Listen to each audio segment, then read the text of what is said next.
आइए अब हम शुरू करेंगे रदरफोर्ड मॉडल के दोष। Drawback of Rutherford model.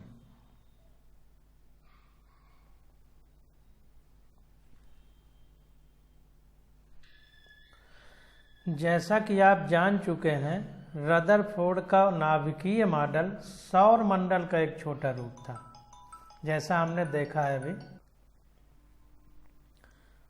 जिसमें नाभिक को भारी सूर्य की तरह और इलेक्ट्रॉनों को हल्के ग्रहों की तरह सोचा गया था।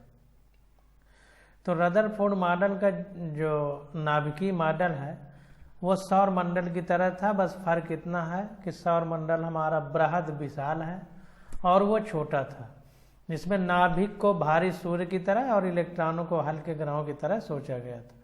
जब सौर मंडल पर चिरसम्मत यांत्रिकी को लागू किया जाता है तो पता चलता है कि ग्रह सूर्य और के चारों ओर निश्चित कक्षाओं में घूमते हैं। चिरसम्मत यांत्रिकी का मतलब क्लासिकल मैकेनिज्म। तो क्लासिकल मैकेनिक्स जो होती है उसके अंतर्गत हम न्यूटन के नियम ये सब पढ़ते हैं, आगे जब हम चैप्टर पढ़ेंगे तो उसमें आएगा। अभी मेन चीज़ ये समझ लीजिए कि हमें ये पता चलता है इससे कि सूर्य के चारों ओर निश्चित कक्षाओं में जो ग्रह हैं वो घूमते हैं। ग्रहों के बीच गुरुत्वाकर्षण बल को Gm1m2/r² के द्वारा दिया जा सकता है, जहां m1 और m2 द्रव्यमान, r उन द्रव्यमानों के बीच की दूरी और g गुरुत्वाकर्षण स्थिरांक होता है। इस सिद्धांत से ग्रहों की कक्षाओं के बारे में सही गणना की जा सकती है, जो प्रायोगिक मापन से मेल खाती है। अब देखिए, चिरसम्मत भौतिकी के बारे में यहाँ नीचे बता रहा है कि चिरसम्मत यांत्रिकी सैद्धांतिक विज्ञान है जो न्यूटन के गति के नियमों पर आधारित है। अभी जो हमने बताया, यह स्थूल वस्तुओं के गति के नियमों को समझाती है। जो हमारी ये वस्तुएं हैं, स्थूल का मतलब जिनमें मैटर होता है, स्थूल का मतलब माइक्रोस्कोपिक ऑब्जेक्ट। देखिए नीचे हिंदी इंग्लिश में दिया गया है, माइक्रो का मतलब बड़े साइज में।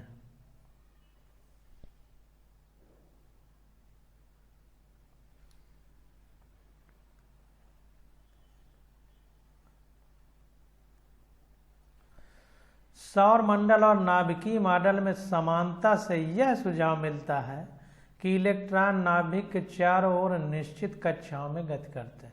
अगर उस मॉडल से तुलना की जाए तो सूर्य के चारों ओर ग्रह चक्कर लगाते हैं, तो उसी प्रकार नाभिक के चारों ओर इलेक्ट्रॉन कक्षाओं में गति करते हैं। एक निश्चित उनकी पथ है, एक निश्चित रास्ता है, उसी में उसको चूंकि चक्कर लगाते हैं फिर अपनी जगह पे आ जाते हैं, इसलिए उसको एक कक्षा कहते हैं। इसके अतिरिक्त इलेक्ट्रॉन और नाभिक के बीच कूलाम बल के Q1 Q2/r² होता है, जहां Q1 और Q2 आवेश r उन आवेशों के बीच की दूरी और k आनुपातिक स्थिरांक है। देखिए, जो सर्वत्रिक गुरुत्वाकर्षण नियतांक का फार्मूला है, F बराबर Gm1m2/r² और ये F बराबर k की जगह हम लोग 1/4πε0 Q1 Q2/r² रखते थे। जब बीमा निकाली जा रही तो सारे फार्मूले आए हैं, और हमने ये भी बताया था कि आगे जब पढ़ेंगे तो सब आएंगे डिटेल में और उसका अध्ययन करेंगे। तो वही बातें देखिए फिर से वापस लौट के आ रहे हैं।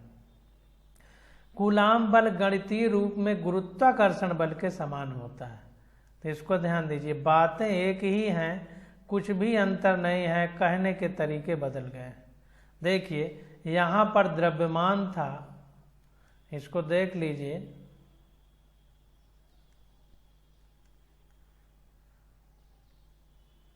यहाँ पर द्रव्यमान था G बराबर m1m2/r²। इसी जगह G की जगह यहाँ गुरुत्वाकर्षण स्थिरांक है, वहाँ वैद्युत स्थिरांक k आ गया। यहाँ पर द्रव्यमान m1 m2 है तो वहाँ आवेश Q1 Q2 आ गया। दूरी यहाँ भी r² है तो वहाँ भी r² है। तो कोई अंतर नहीं है, बस थोड़े अंतर में बात बदल जाती है। वहाँ पर द्रव्यमान यानी पिंड हैं, उनका द्रव्यमान है, वहां पिंड का आवेश है। परंतु जब कोई पिंड किसी कक्षा में गति करता है तो इसमें त्वरण यानी एक्सीलरेशन होना चाहिए। जब कोई पिंड किसी कक्षा में गति करता है तो इसमें त्वरण यानी एक्सीलरेशन होना चाहिए। एक्सीलरेशन का पहले त्वरण का मतलब समझ लीजिए क्या होता है। तो त्वरण का मतलब ये होता है, जैसे कोई मान लीजिए कोई पिंड है, ये ए पॉइंट है, ये बी पॉइंट है, और यहाँ से यहाँ तक चलता है 40 मीटर प्रति सेकंड से, 40 मीटर प्रति सेकंड से, तो इसमें त्वरण नहीं है। इसको कहेंगे कि इसमें त्वरण नहीं है, क्योंकि एक समान गति से ए से बी में जा रहा है 40 मीटर प्रति सेकंड से। अगर इसी में प्रति सेकंड इसका जो वेग है या चाल है वो बदलने लगे वेग, तो उसी को हम त्वरण कहते हैं। तो हिंदी में त्वरण का मतलब होता है वेग परिवर्तन की दर। तो अगर ये 40 मीटर पर सेकंड है, फिर 1 सेकंड बाद 50 मीटर हो जाए, फिर 60 मीटर हो जाए, ऐसे बढ़ने लगे, तो हम इसी को बोलेंगे कि पिंड में जो गति कर रहा है उसमें त्वरण है। और अगर यही घटने लगे तो इसी को मंदन कहते हैं, जिसको ही इंग्लिश में रिटार्डेशन कहते हैं। जिसका जैसे बढ़ रहा है उसी तरह अगर क्रम से प्रति सेकंड घटने लगे तो इसी को रिटार्डेशन कहते हैं। तो यहाँ पर अब देखते हैं, कह रहा है कि परंतु जब कोई पिंड किसी कक्षा में गति करता है तो उसमें त्वरण होना चाहिए। यदि पिंड किसी कक्षा में स्थिर वेग से गति कर रहा हो तो भी दिशा परिवर्तन के कारण उसमें त्वरण होना चाहिए। क्यों दिशा परिवर्तन के कारण त्वरण होना चाहिए, इस बात को समझ लीजिए। अभी इस बात को आपको 1 सेकंड में बात समझ में आ जाती है। देखिए, त्वरण जो होता है वो वेग परिवर्तन की दर को त्वरण कहते हैं। आपने 10 में पढ़ा होगा। तो वेग परिवर्तन, वेग एक सदिश राशि है। अभी आगे हम पढ़ेंगे सदिश और अदिश आएगा। सदिश राशि वेग है हमारा, वेग, संवेग, बल, आवेग, ये सब सदिश राशियां। सदिश का मतलब दिशा सहित, सा का मतलब सहित, दिश का मतलब दिशा, जिसमें दिशा हो। अब जब हम कोई एक उसमें चक्कर लगा रहा है कोई पिंड, तो जब चक्कर लगाएगा तो बार बार उसकी दिशा बदल रही है, बार बार दिशा बदल रही है। इसका मतलब वेग बार बार बदल रहा है। अभी देखिए, इधर को था वेग, इस जगह आ जाएगा तो इधर को वेग हो जाएगा। तो ये दिशा दूसरी है, ये दिशा दूसरी है, तो वेग बदल रहा है। तो भले ही वेग का परिमाण समान हो, जैसे 10 मीटर प्रति सेकंड है तो 10 भले समान हो, लेकिन दिशा तो बदल रही है। तो इसका मतलब ये है कि हम वेग को दिशा सहित लेते हैं, क्योंकि सदिश राशि है। तो जब दिशा बदल रही है तो इसका मतलब कि उसका वेग भी बदल रहा है दिशा के सापेक्ष में। परिमाण भले नहीं बदल रहा, लेकिन दिशा बदल रही। इसलिए कह रहा है कि यदि पिंड किसी कक्षा में स्थिर वेग से गति करता हो तो वो भी दिशा परिवर्तन के कारण उसमें त्वरण होना चाहिए। अतः नाभिकीय मॉडल में कक्षाओं में घूमते ग्रहों की तरह इलेक्ट्रॉन का भी त्वरण होना चाहिए। क्लियर सी बात हो गई। मैक्सवेल के विद्युत चुंबकीय सिद्धांत के अनुसार त्वरित आवेशित कणों को विद्युत चुंबकीय विकिरण का उत्सर्जन करना चाहिए। अब देखिए, मैक्सवेल के विद्युत चुंबकीय सिद्धांत के अनुसार, अब मैक्सवेल ने जो बताया उसको समझते हैं हम। मान लीजिए यहाँ पर नाभिक है, इसके आसपास इलेक्ट्रॉन कक्षाओं में चक्कर लगा रहे हैं, इन कक्षाओं में इलेक्ट्रॉन चक्कर लगा रहे हैं। अब ये इलेक्ट्रॉन जो है, मान लीजिए एक इलेक्ट्रॉन यहाँ, एक यहाँ, एक यहाँ, एक यहाँ है, तो ये इलेक्ट्रॉन इस नाभिक में प्लस चार्ज है, इलेक्ट्रॉन में माइनस चार्ज है। तो ये प्लस चार्ज इसको माइनस को अपनी ओर खींचे है, इसीलिए ये नाभिक के आकर्षण बल के कारण ये इलेक्ट्रॉन अपनी कक्षा को छोड़ के बाहर नहीं जाता है। अगर इस इलेक्ट्रॉन को कहीं बाहर से ऊर्जा मिल जाए तो ये अपनी कक्षा को छोड़ के बाहर चला जाएगा, क्योंकि ऊर्जा मिलेगी तो इसके आकर्षण से मुक्त हो जाएगा। तो जब ये बाहर निकलेगा तो जो ऊर्जा दी जा रही उसकी विकिरण को अवशोषित करेगा, और जब बाहर निकल के फिर यहीं आएगा तो इतनी ऊर्जा जो अवशोषित किया उतनी ही निकालना पड़ेगा तब यहीं आ पाएगा, जो लिया है वो देना पड़ेगा तभी यहाँ तक आ पाएगा। क्यों? प्रकृति का नियम है कि अगर हम इससे आकर्षण बल से बंधे हैं, मुक्त होना चाहते हैं, तो मान लीजिए रस्सी बंधी है, तो रस्सी जितनी ताकत से टूट सकती है उसको तोड़ पाएंगे, उस ताकत से ज़्यादा ताकत मिल जाए तभी तोड़ के बाहर जा पाएंगे। मान लीजिए खूंटा है, यहाँ से गाय बंधी है, गाय कैसे जा पाएगी? जब यहाँ से बंधी रस्सी से ज़्यादा ताकत लगा के उसको तोड़ेगी तो वो ताकत उसको बाहर से मिल जाए। तो जो ताकत बाहर से मिली है जब वो फिर यहीं आएगी तो उस ताकत को जब बाहर निकाल दे तभी इसमें आकर के फिर बंध पाएगी, नहीं जब तक ताकत रहेगी तो भागती रहेगी ना। तो बंध तब पाएगी जब उस ताकत को घटा दे, यानी जो ऊर्जा मिली है उसको उत्सर्जित कर दे। अभी अवशोषित किया, ताकत मिली, अब उत्सर्जित कर दे यानी निकाल दे, तो जब उत्सर्जित करता है तो वही विकिरण के रूप में उत्सर्जित होती है। तो वही बात मैक्सवेल कह रहे हैं कि मैक्सवेल के विद्युत चुंबकीय सिद्धांत के अनुसार त्वरित आवेशित कणों को विद्युत चुंबकीय विकिरण का उत्सर्जन करना चाहिए। त्वरित मतलब जिनमें त्वरण है, अभी हमने बताया कि प्रति सेकंड वेग परिवर्तन होगा। तो जाहिर सी बात है जब नाभिक के आकर्षण से बाहर भागेंगे तो अचानक उनका वेलोसिटी बढ़ेगा, यानी वेग प्रति सेकंड बदलेगा।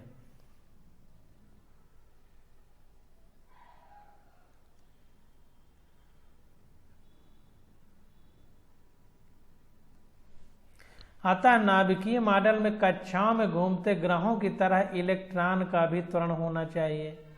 मैक्सवेल के विद्युत चुंबकीय सिद्धांत के अनुसार त्वरित आवेशित कणों को विद्युत चुंबकीय विकिरण का उत्सर्जन करना चाहिए।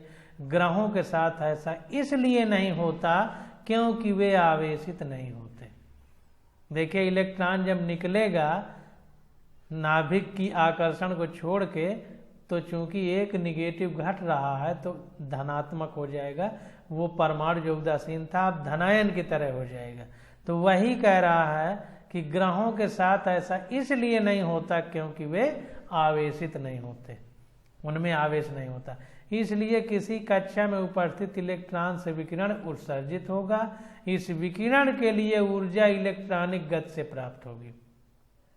जो विकिरण के लिए ऊर्जा है वो इलेक्ट्रॉन जो गति कर रहा है, चूंकि गतिज ऊर्जा बराबर 1/2 द्रव्यमान गुणे वेग का स्क्वायर है, E बराबर 12 mv² हमने पढ़ा है।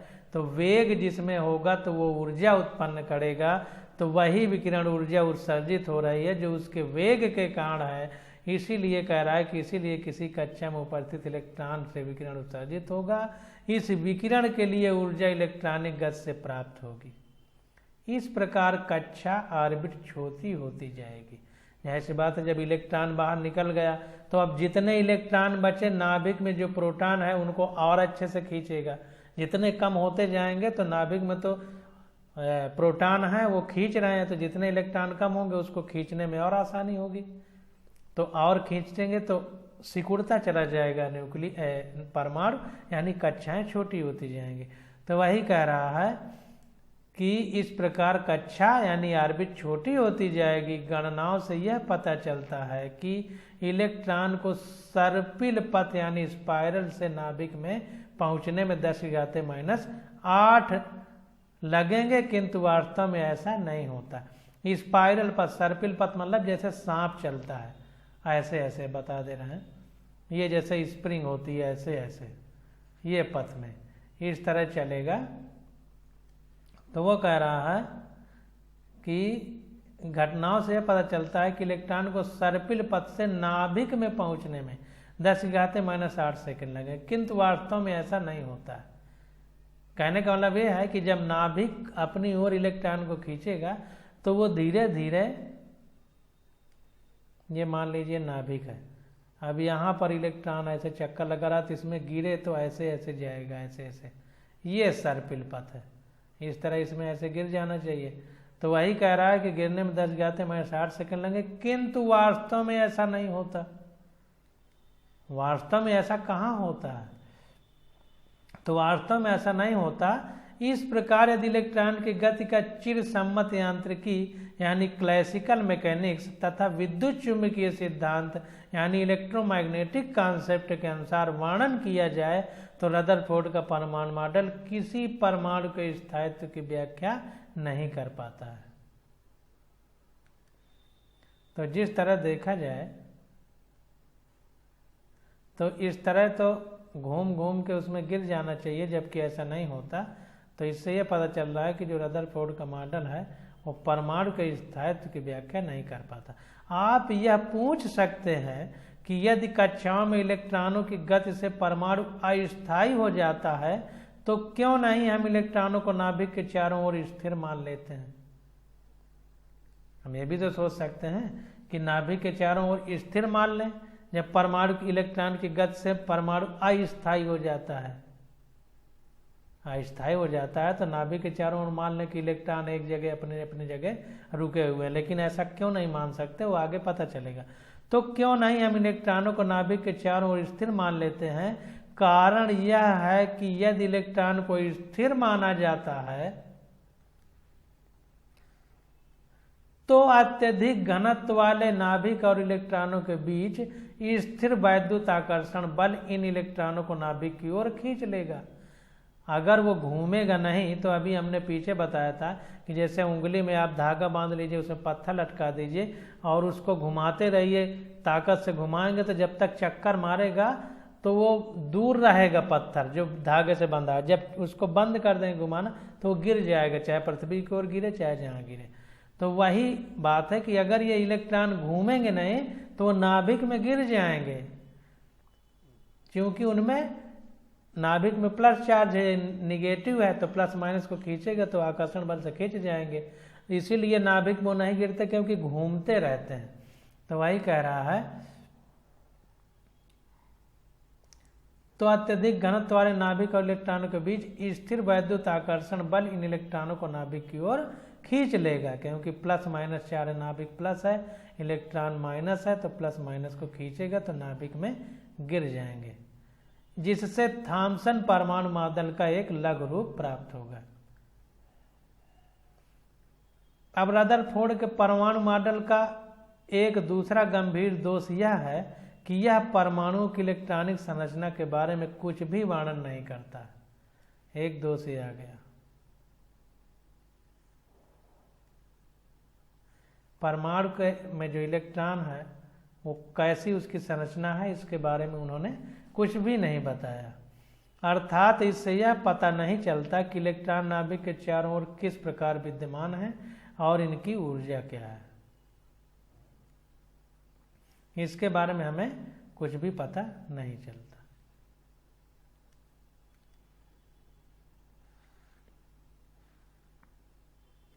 अब देखिए, थॉम्सन ने, रदरफोर्ड ने जब दिया तो इनकी, जैसे हम लोग पढ़ रहे हैं वैसे बोर ने भी पढ़ा था। बोर भी एक वैज्ञानिक है।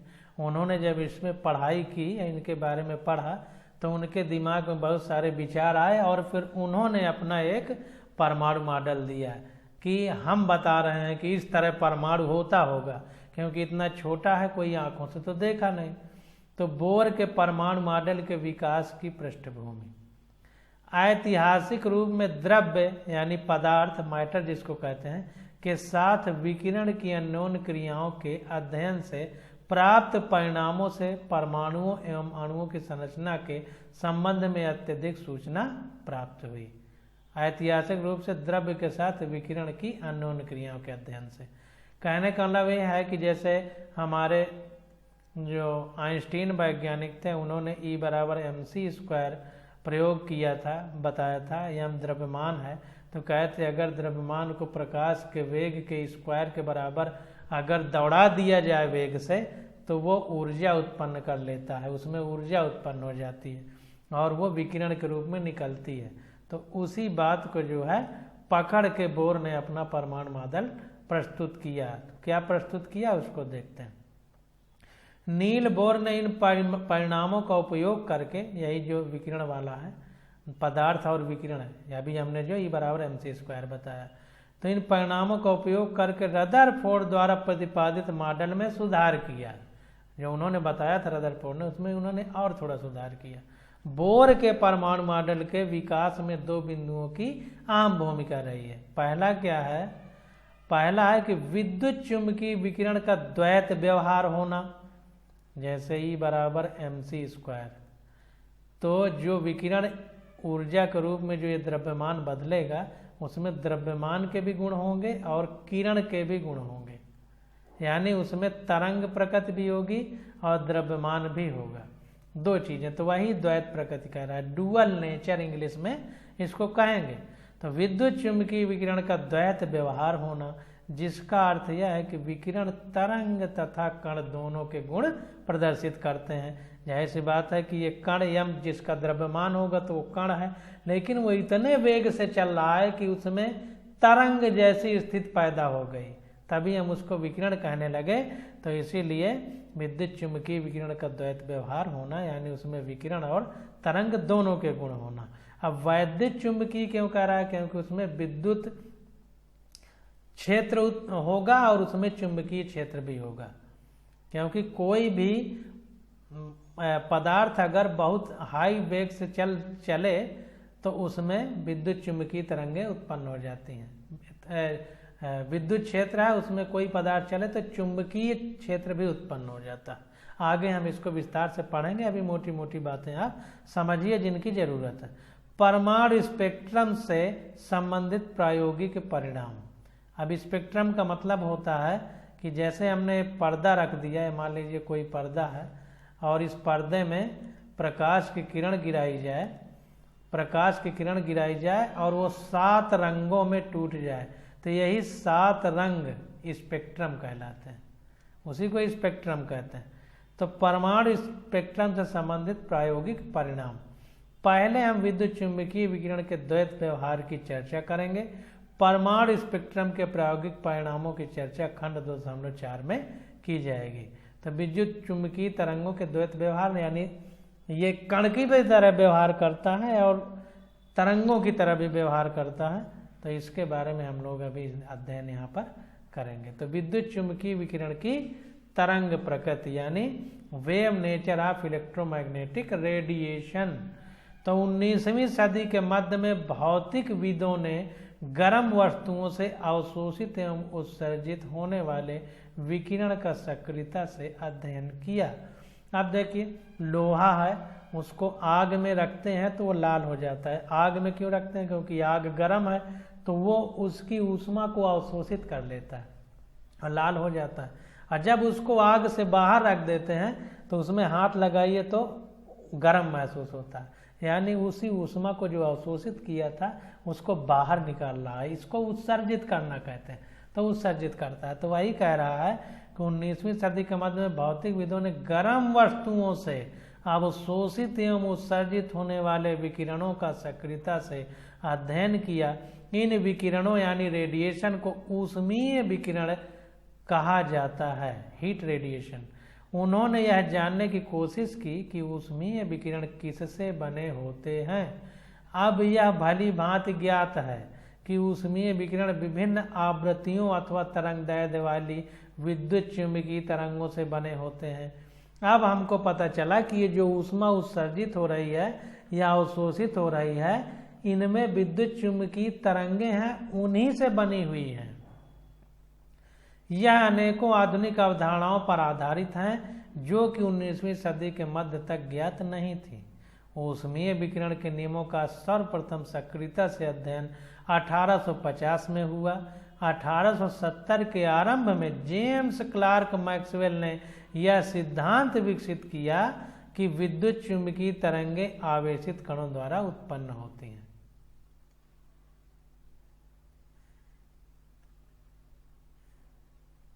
इस सिद्धांत का प्रायोगिक सत्यापन बाद में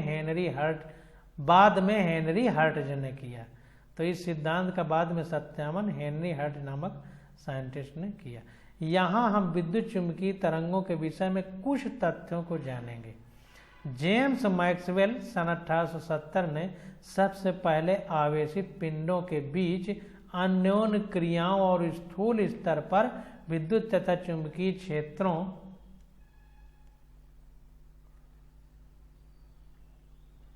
के व्यवहार की व्याख्या की। अन्योन्य क्रियाओं मतलब उनके अंदर जो रिएक्शन होते हैं स्थूल स्तर मतलब बहुत बड़े पैमाने पर। उसने यह सुझाव दिया कि विद्युत आवेशित कणों को जब त्वरित किया जाता है, यानी उनका वेग जो वेग है उसको प्रति सेकंड बढ़ाया जाता है, तो एकांतर विद्युत एवं चुंबकीय क्षेत्र उत्पन्न होते हैं।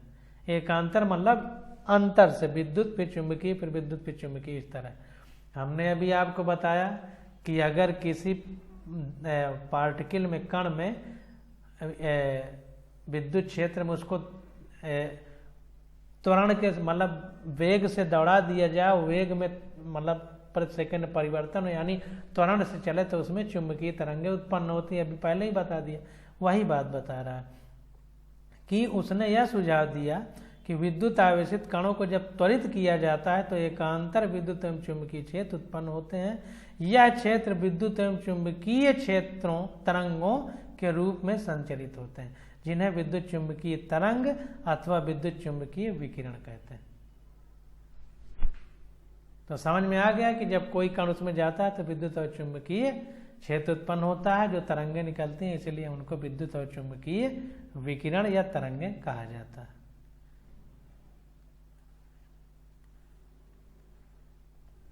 अब देखिए, प्रकाश भी विकिरण का एक रूप है जिसकी जानकारी वर्षों पूर्व से है और पुरातन काल से इसकी प्रकृति के बारे में समझने की कोशिश की गई। तो प्रकाश भी हमारा एक तरह से विकिरण है या रेडिएशन है। पूर्व में न्यूटन प्रकाश को कणों यानी कणिकाओं, जिनको कार्पसेल्स का बना हुआ माना जाता था। 19वीं शताब्दी में प्रकाश की तरंग प्रकृति प्रतिपादित हुई। पहले प्रकाश को भी कण ही माना जाता था, बाद में इसकी तरंग प्रकृति प्रतिपादित हुई। पहली बार मैक्सवेल ने बताया कि प्रकाश तरंगें दोलायमान विद्युत तथा चुंबकीय व्यवहार से संबंधित है। दोलायमान मतलब जैसे दोलन करते हैं, ऐसे तरंग ऐसे ऐसे चलती है, ये देखिए। तो वही कह रहा है कि पहली बार मैक्सवेल ने बताया कि प्रकाश तरंगें दोलायमान विद्युत तथा चुंबकीय व्यवहार से संबंधित होती हैं। चित्र 2.6 में देख सकते हैं, ये चित्र 2.6। यहाँ पर देखिए, ये एक्स एक्सिस है। मान लीजिए लाइन पे एक्स एक्सिस, ये प्लेन पेपर है, तो इसमें ये एक्स एक्सिस, ये वाई एक्सिस, इसने जेड माना है तो आप जेड मान लीजिए। ये एक्स एक्सिस, ये जेड एक्सिस, और खड़ा कर दें पेन इस पे ऊपर की ओर। इसी आप अपने पेपर पे जब पेन खड़ा करेंगे तो ये जेड एक्सिस है, बात को समझिए। ये जेड एक्सिस यहाँ से 90 डिग्री, एक्स और जेड के बीच ये 90 डिग्री कोण है, और वाई और एक्स के बीच भी 90 है, और वाई और जेड के बीच भी 90, यानी खड़ा पेन कर दिया जाए किताब में या कॉपी में आप करिए तो ये जेड एक्सिस है। तो ये चीज़ है। तो यहाँ पर देखिए, एक्स और जेड एक्सिस में ये विद्युत क्षेत्र घटक है, एक्स और जेड एक्सिस में। और देखिए जेड एक्सिस में जेड ऐसे ऐसे ऐसे, ये खड़ा पेन की तरह, ये हमारी चुंबकीय क्षेत्र घटक। कहने का मतलब विद्युत क्षेत्र और चुंबकीय क्षेत्र एक दूसरे से 90 डिग्री के कोण पर रहेंगे। तो यहाँ पर देखिए चित्र में बताया, इसको समझ लीजिए। विद्युत चुंबकीय तरंग के विद्युत तथा चुंबकीय क्षेत्र घटक, ये घटक समान तरंग दैर्ध्य, आवृत्ति, गति तथा आयाम वाले होते हैं। विद्युत और चुंबकीय क्षेत्र जो है, इनमें क्या क्या समान होता है? इनमें जो है इनका तरंग दैर्ध्य यानी वेवलेंथ सेम होगी, आवृत्ति यानी फ्रीक्वेंसी सेम होगी, गति यानी वेलोसिटी सेम होगी, और आयाम यानी एम्पलीट्यूड सेम होगा। किंतु वे एक दूसरे के लंबवत तलों में कंपन करते हैं। हमने बताया ये जेड एक्स में है अगर विद्युत क्षेत्र, तो जेड वाई यानी 90 डिग्री में है हमारा चुंबकीय क्षेत्र, 90 डिग्री रहेगा दोनों में अंतर।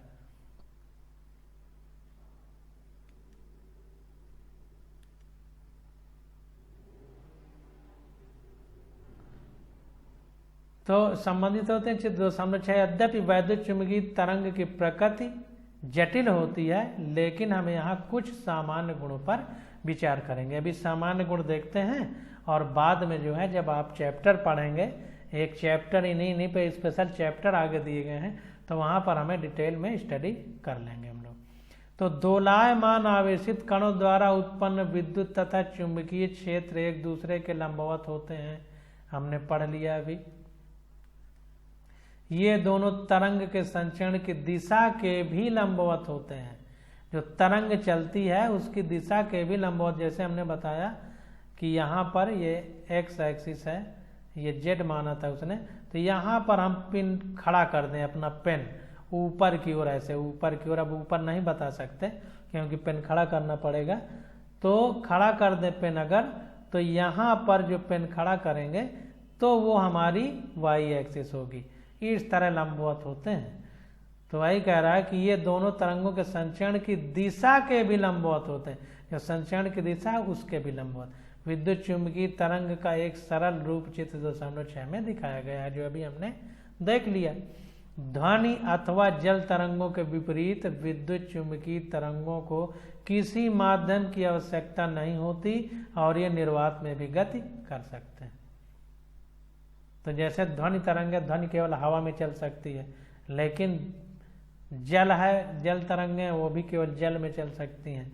लेकिन विद्युत चुंबकीय तरंगें जो है उनके लिए किसी मीडियम की जरूरत नहीं है। जैसे प्रकाश सूरज से पृथ्वी पर आ जाता है, बीच में निर्वात है, कोई फर्क नहीं पड़ता क्योंकि उसको माध्यम की जरूरत नहीं है। तीसरा क्या कह रहा है, अब यह तथ्य अच्छी तरह स्थापित हो चुका है कि विद्युत चुंबकीय विकिरण कई प्रकार के होते हैं जिनकी तरंग दैर्ध्य या आवृत्ति एक दूसरे से भिन्न होती है। ये एक साथ मिलकर विद्युत चुंबकीय स्पेक्ट्रम बनाते हैं। हमने बताया था कि जैसे प्रकाश है उसमें 7 रंग होते हैं, तो उन्हीं 7 रंगों को पर्दे पर डाल दिया जाए तो कहेंगे स्पेक्ट्रम।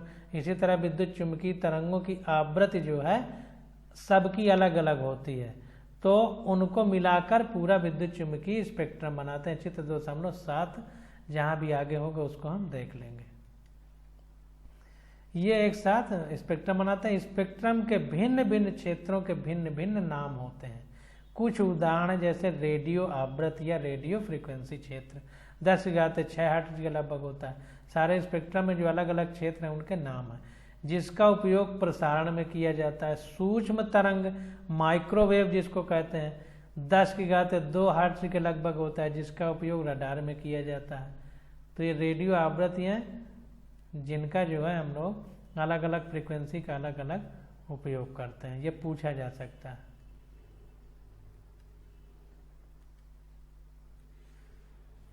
आगे देखते हैं अतिरिक्त इंफ्रारेड क्षेत्र 10⁻13 हर्ट्ज के लगभग, जिसका उपयोग गर्म करने में होता है, तथा पराबैंगनी यानी अल्ट्रावायलेट क्षेत्र जिसका 10⁻16 हर्ट्ज के लगभग होता है। मान आवृत्ति जो सूर्य की विकिरण का एक भाग होता है। लगभग 10⁻15 हर्ट्ज के थोड़े से क्षेत्र को साधारणतया दृश्य यानी विजिबल प्रकाश कहते हैं। केवल यही वो क्षेत्र है जिसे हमारी आंखें देख सकती हैं या संसूचित कर सकती हैं, या मतलब सूचना दे सकती हैं ब्रेन को। अदृश्य क्षेत्रों को पहचानने के लिए विशेष प्रकार के यंत्रों की आवश्यकता होती है।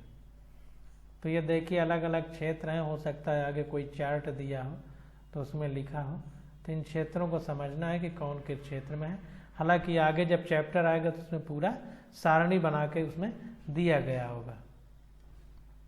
आगे देखते हैं 4 नंबर, चुंबकीय विकिरण को, ये देखिए नीचे दिए गए, चुंबकीय विकिरण को विद्युत चुंबकीय विकिरण को दर्शाने के लिए विभिन्न प्रकार के मात्रकों का उपयोग किया जाता है। इन विकिरण को आवृत्ति न्यू से रिप्रेजेंट करते हैं।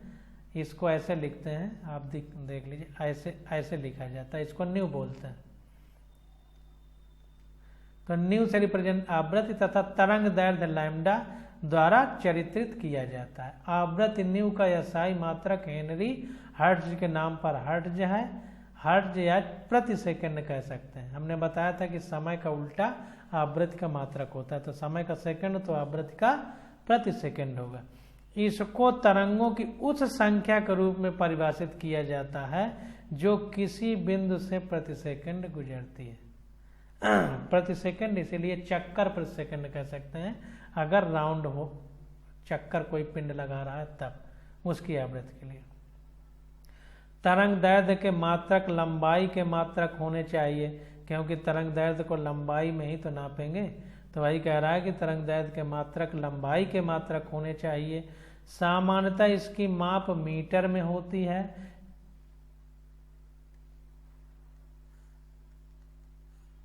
चूंकि विद्युत चुंबकीय विकिरण में छोटी तरंग दैर्ध्य की तरंगें होती हैं, इसके लिए छोटे मात्रकों की आवश्यकता होती है। अतः चित्र 2.7 में विभिन्न तरंग दैर्ध्यों अथवा आवृत्तियों वाली भिन्न भिन्न प्रकार की विद्युत चुंबकीय विकिरण को दिखाया गया है। निर्वात में सभी प्रकार के विद्युत चुंबकीय विकिरण, चाहे उनकी तरंग दैर्ध्य कुछ भी हो, एक समान गति, इसको ध्यान दीजिए, तरंग दैर्ध्य चाहे जितनी हो लेकिन एक समान गति, अर्थात